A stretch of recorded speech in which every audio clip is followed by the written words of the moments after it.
నమస్తే. Welcome to CM today. నేను సహస్ర. ఆంధ్రప్రదేశ్ రాజకీయాల్లో టీడీపీ అధిష్టానం సంచలన నిర్ణయం తీసుకుంది. సిట్టింగ్ ఎమ్మెల్యే ఉండగానే ఆ నియోజకవర్గానికి కొత్త ఇన్ఛార్జ్ నియమించడం చర్చనీయాంశంగా మారింది. కూరపాటి శంకర్ రెడ్డికి సత్యవేడు నియోజకవర్గం సమన్వయ బాధ్యతలు అప్పగించడంతో రాజకీయ వర్గాల్లో ఆసక్తి నెలకొంది. ఇది మిగతా ఎమ్మెల్యేలకు సంకేతమా లేక సమన్వయం కోసమా చూడాలి. ఈ పరిణామం రానున్న రోజుల్లో ఇక ఎన్నికల్లో ఎలాంటి మార్పులు తీసుకొస్తుందో కూడా వేచి చూడాలి. ఇక పూర్తి వివరాలు గనుక వెళ్ళినట్లయితే ఆంధ్రప్రదేశ్ రాజకీయాల్లో టీడీపీ అధిష్టానం తీసుకున్న ఈ నిర్ణయం ఇప్పుడు చర్చనీయాంశంగా మారింది.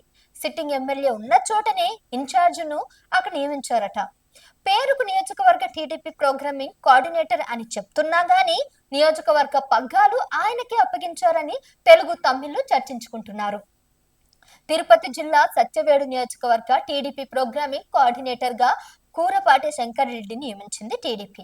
ఈ మేరకు ఆయన పరిచయ కార్యక్రమాన్ని ఏర్పాటు చేశారు. స్వయంగా జిల్లా ఇన్ఛార్జ్ మంత్రి అనగాని సత్యప్రసాద్ ఈ కార్యక్రమానికి హాజరయ్యారు. కూరపాటి శంకర్ రెడ్డి తిరుపతికి చెందిన పారిశ్రామికవేత్త. ఆయన గత ఎన్నికల్లో టికెట్ ఆశించినా కుదరలేదు. దీంతో తిరుపతి జిల్లాలో పార్టీ అభ్యర్థుల గెలుపు కోసం పనిచేశారు. శంకర్ రెడ్డికి ముఖ్యమంత్రి చంద్రబాబు నాయుడు, మంత్రి నారా లోకేష్ తో సన్నిహిత సంబంధాలున్నాయని అంటున్నారు. అందుకే ఆయనకు సత్యవేడు బాధ్యతలు అప్పగించారని టాక్ గట్టిగానే వినిపిస్తోంది. ప్రస్తుతం సత్యవేడులో టీడీపీ నుంచి సిట్టింగ్ ఎమ్మెల్యేగా కోనేటి ఆదిమూలం ఉన్నారు. ఆయన ఉండగానే నియోజకవర్గ టీడీపీ ప్రోగ్రామింగ్ కోఆర్డినేటర్ నియామకం ఆసక్తికరంగా మారింది.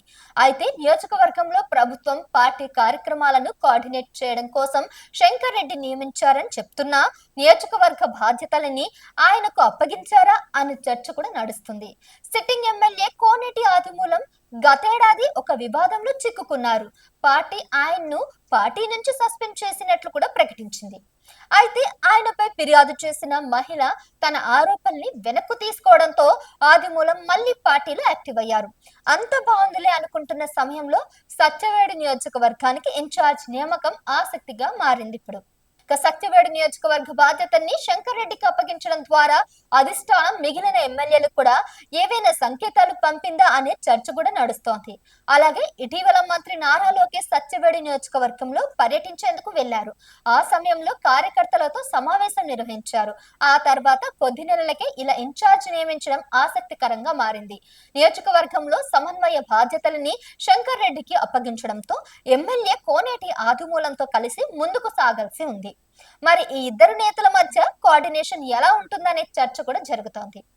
ఇక 2024 ఎన్నికలకు ముందు కోనేటి ఆదిమూలం వైఎస్ఆర్సీపీని వీడి టీడీపీలో చేరారు. వైఎస్ఆర్సీపీ సత్యవేడు టికెట్ నిరాకరించి తిరుపతి నుంచి ఎంపీగా పోటీ చేయాలని ఆదేశించింది. తిరుపతి ఎంపీగా ఉన్న మద్దెల గురుమూర్తికి సత్యవేడు టికెట్ ఇచ్చింది. ఆదిమూలం మాత్రం తాను సత్యవేడు నుంచి పోటీ చేస్తానని తేల్చి చెప్పారు. కానీ వైఎస్ఆర్సీపీ అధిష్టానం నో చెప్పడంతో టీడీపీలో చేరిపోయారు. ఆ వెంటనే టికెట్ వచ్చింది. అయితే వైఎస్ఆర్సీపీ సత్యవేడులో వ్యూహం మార్చింది. గురుమూర్తిని మళ్లీ తిరుపతి ఎంపీగా పోటీ చేయించింది. సత్యవేడు నుంచి రాజేష్ ను పోటీ చేయించింది.